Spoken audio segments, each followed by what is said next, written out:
أشرقت نفسي بنور من فؤادي. السلام علیکم ورحمۃ اللہ وبرکاتہ. ریڈیو HRDF میں آپ کا استقبال ہے.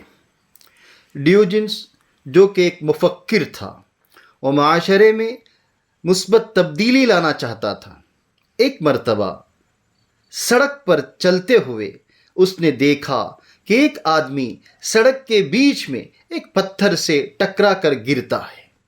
گرنے والا آدمی پتھر پر لعنت بھیجتا ہے اور اٹھ کر کھڑا ہو کر چلنے لگتا ہے.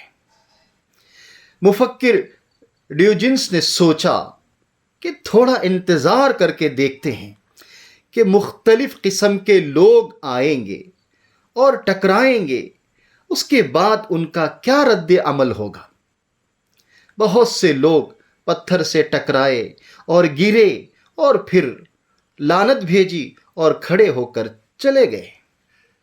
ان سب کو دیکھتے ہوئے ڈیوجنس نے ہنس رہا تھا. تو ایک راہگیر نے ڈیوجنس سے پوچھا، تم اس طرح کیوں ہنس رہے ہو؟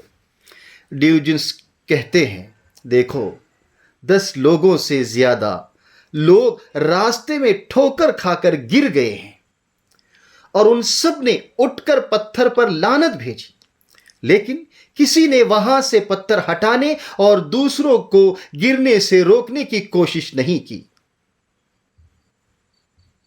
انسان کتنا خود غرض اور بیوقوف ہے.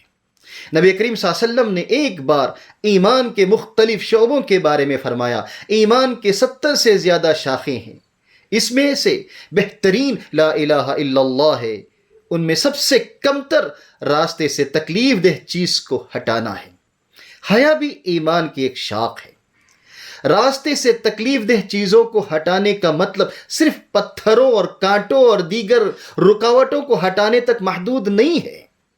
ہر ایک کے حقوق کا تحفظ کرتے ہوئے انصاف اور آزادی سے لطف اندوز ہو کر اپنی مرضی کے طریقوں کو نافذ کرنے اور اس میں تمام رکاوٹوں کو ختم کرنا اپنے اور اگلی نسل کے لیے ایک بہترین راہ ہموار کرنے کا کام بھی شامل ہے.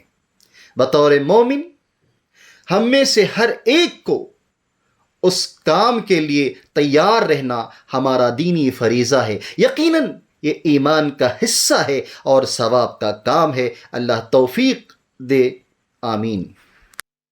أشرقت نفسي بنور